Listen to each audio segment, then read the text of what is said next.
The U.S. has been encouraging allies to restrict Huawei from their telecommunications networks.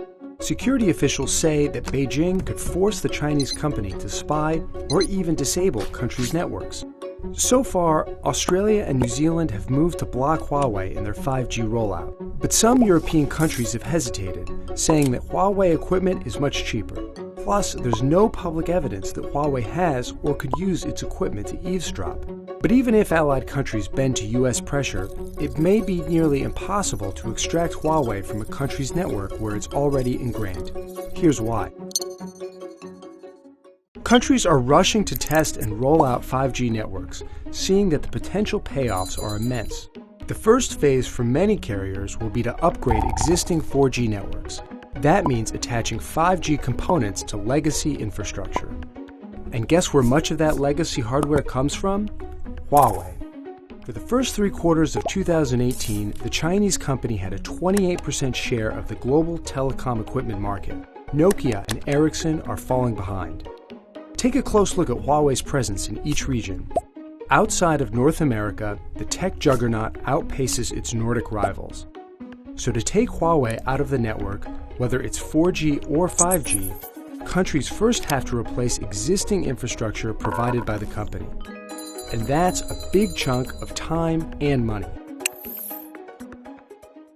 Carriers have opposed banning Huawei, pointing to its superior hardware and lower prices. Take a small U.S. rural carrier as an example. James Valley Telecommunications says all of its wireless core network and radios are from Huawei. It says it will cost around $5,000 per subscriber if it has to replace the entire network. Given that it's currently servicing about 10,000 rural customers, the network replacement cost will total $50 million. And it goes beyond just the money. Talaga Research, a wireless technology research firm, says a typical network replacement cycle takes 5 to 10 years to complete. So even if the US were to ban Huawei in 5G, carriers can still expect that Huawei won't be out of the network immediately. Outside of Huawei, Nokia and Ericsson aren't gaining much favor among European carriers. Wireless providers say that they've been slow to release equipment as advanced as Huawei's.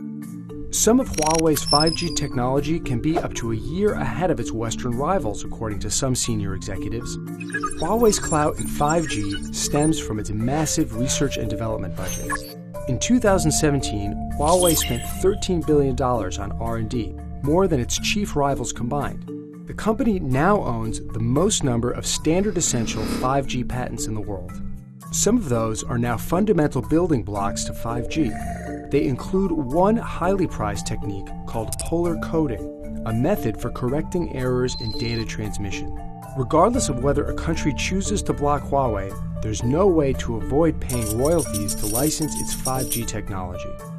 With Huawei at the center of the 5G race, governments and carriers aren't ready to abandon it yet. Unlike in the US, officials in Germany and the UK still believe they can allow some Huawei equipment in their countries.